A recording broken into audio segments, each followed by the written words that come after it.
ओम नमः शिवाय, जय श्री राम, हर हर महादेव। अगर आप भक्ति करते हैं, आप पूजा पाठ करते हैं और आपके मुख से अगर ये एक शब्द निकल जाता है तो आपके इष्ट आपको छोड़कर तुरंत चले जाते हैं। आपके पास जो शक्ति होती है वो शक्ति क्षीण हो जाती है। आपके पास जो दूत होते हैं वो आपको छोड़ के तत्काल चले जाते हैं अगर आप ये शब्द बोल देते हैं। एक भक्त जो होता है वो सदा लोक कल्याण की भावना रखता है। वो सदा दूसरों के हित की भावना रखता है और सदा वो ये चाहता है कि अगर मेरे से कोई कार्य हो तो किसी का भला हो, किसी का बुरा कतई ना हो। पर आज के समय में जो भक्त है वो अपनी शक्तियों का, अपने जो उनके पास दूत होते हैं, उनके पास जो वीर होते हैं या जो भी शक्तियाँ उनकी सेवा से प्रसन्न होकर उन्हें प्राप्त हुई, उनका दुरुपयोग करना उन्होंने शुरू कर दिया है। कुछ लोग तो पैसे के स्वार्थ के कारण इनका दुरुपयोग करना शुरू कर देते हैं, तो कुछ लोग ऐसे होते हैं जो अपने निजी जीवन के लिए इन शक्तियों का उपयोग करना शुरू कर देते हैं और कुछ लोग अपने गुस्से के कारण इन शक्तियों का दुरुपयोग करना शुरू कर देते हैं। और अगर आप भी उनमें से कोई एक हो तो यकीन मानना, आपके मुख से निकला एक शब्द आपकी ज़िंदगी भर के तप को खो सकता है। अगर आप भी इन तीनों में से कोई एक कार्य करते हो तो आप अपने इष्ट से हाथ धो बैठोगे, आपके पास आपके इष्ट फिर कभी नहीं आएंगे। इस चीज़ का ध्यान रखना। अगर आप पूजा पाठी हो तो आपको इस चीज़ का ध्यान रखना चाहिए कि भगवान कभी किसी का बुरा नहीं करते। भगवान सदा देने वाले हैं, लेने वाले नहीं हैं।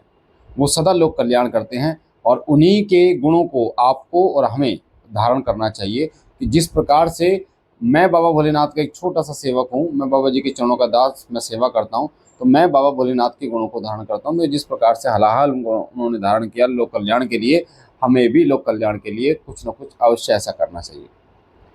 एक ऐसा कार्य करना चाहिए जिससे लोक कल्याण हो, किसी का बुरा ना हो। उन्होंने खुद को ना देखकर इस कल्याण, इस लोक के लिए, ब्रह्मांड के लिए हलाहल को धारण किया। उसी प्रकार से आपको भी, अगर आप पूजा पाठ कर रहे हो, जो शक्ति आपको प्राप्त हुई है उसको हित में लगाइए। पर बहुत सारे लोग क्या होते हैं, एक व्यक्ति मैंने देखा और उसने बोला यूट्यूब पे कि अगर एक निजी उसकी कुछ बात थी, किसी से निजी उसकी बहस हो गई थी और उसने बोला कि अगर मैं पूजा पाठ करता हूँ तो तेरा सत्यानाश हो जाए, तेरे घर में भूत प्रेत घूमने लगें, तेरे घर में तंत्र हो जाए, तेरे जो हैं वो बच्चे मर जाएं। इस प्रकार से ये एक भक्त के मुख से शब्द कभी शोभा नहीं देते और जब ये शब्द आपके मुख से निकलते हैं, यकीन मानना उसी समय आपके इष्ट आपको छोड़ देते हैं, क्योंकि आपने किसी के बारे में गलत सोचा। आपको एक बात बता दूं, एक जो भक्त होता है, साधक होता है, उसके शब्दों का बहुत महत्व होता है। उसके मुख से निकला एक एक शब्द तीर की भांति होता है, क्योंकि जब वो साधनाएं करता है, जब करता है, हवन करता है, कर करके उसकी वाणी सिद्ध हो जाती है, उसकी ऑरा, उसकी ऊर्जा, उसके पुण्य बहुत बढ़ जाते हैं। और उस समय उससे, उसके मुख से निकला एक एक शब्द जो है वो तीर की भांति कार्य करता है। इसको सोच समझ के बोलना चाहिए। अगर बोलना है तो आप अच्छा बोलने की कोशिश कीजिए, किसी के बारे में बुरा ना बोलें। पर कई भक्त ऐसे हैं जो अपने निजी दुश्मनी के कारण, वो दुश्मनी आपकी शारीरिक दुश्मनी है, ये भौतिक दुश्मनी है, उस दुश्मनी में वो घी डालकर और देवताओं को सम्मिलित कर लेते हैं कि मेरे इष्ट तेरे को छोड़ेंगे नहीं, या जिनकी मैं उपासना करता हूँ वो तेरे को, तेरा सत्यानाश कर देंगे, मार देंगे, तेरे घर में ये हो जाएगा, वो हो जाएगा। मैं आपको समझाना चाहता हूँ, ये भक्त जो होता है वो कभी किसी का बुरा कर ही नहीं सकता। अगर आपकी भौतिक लड़ाई है, किसी से फिजिकल लड़ाई है, शारीरिक लड़ाई है, तो आप उसको शारीरिक लड़ाई तक ही सीमित रखिए। और आप ये सोच भी कैसे सकते हैं कि आपके इष्ट आपके कहने पर किसी का बुरा कर देंगे। भगवान कभी किसी का बुरा नहीं करते। जो नेगेटिव शक्तियों को पूजते हैं, जो तामसिक शक्तियों को पूजते हैं, वही बुरा करते हैं। तो जितने लोग अभी मेरी आवाज़ को सुन रहे हैं, इस चीज़ का ध्यान रखें।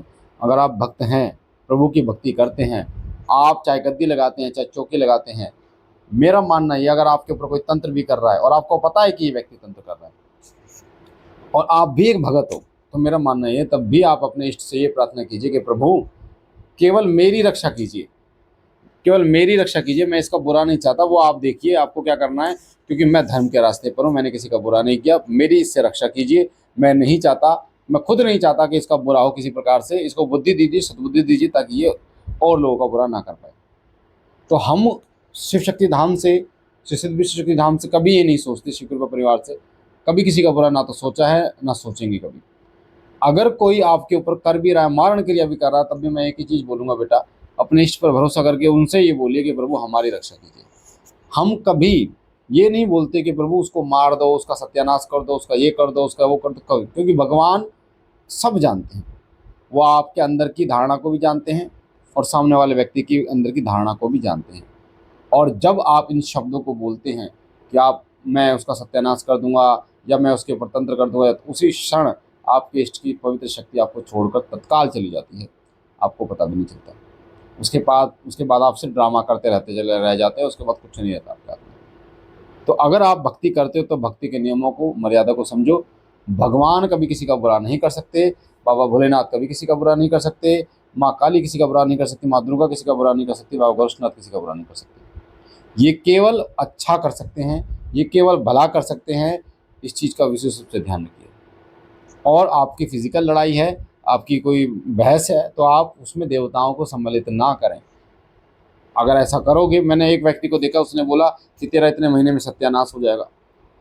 तो ऐसे लोग जो अपने तप को भी खो देते हैं, जो अपनी भक्ति को खो देते हैं, जो अपने इष्ट से अपने संबंधों को जो है मधुर करने की बजाय वो कड़वा कर लेते हैं, ऐसे लोगों पर कभी भगवान प्रसन्न नहीं होते और उनको छोड़कर तत्काल चले जाते हैं। इसलिए बेटा, कभी भी किसी के बारे में ना तो गलत सोचना, ना किसी के बारे में ये सोचना कि उसका बुरा हो जाए। हाँ, हमारा भला हो, बाबा सबका भला करे, ये चीज़ अपने हृदय के अंदर सदैव धारण करना। तो मुझे आशा है ये महत्वपूर्ण जानकारी आपको पसंद आई होगी। पहली बार चैनल पे हैं तो चैनल को लाइक कीजिए, शेयर कीजिए, सब्सक्राइब कीजिए और इस वीडियो को बेटा ज़्यादा से ज़्यादा लोगों तक पहुँचाओ, ताकि उन लोगों को सद्बुद्धि आए, उनको पता चले कि लोक कल्याण में ही आपका हित है, किसी का बुरा करने से आपको कभी खुशी नहीं मिल सकती। ओम नमः शिवाय, जय श्री राम, हर हर महादेव।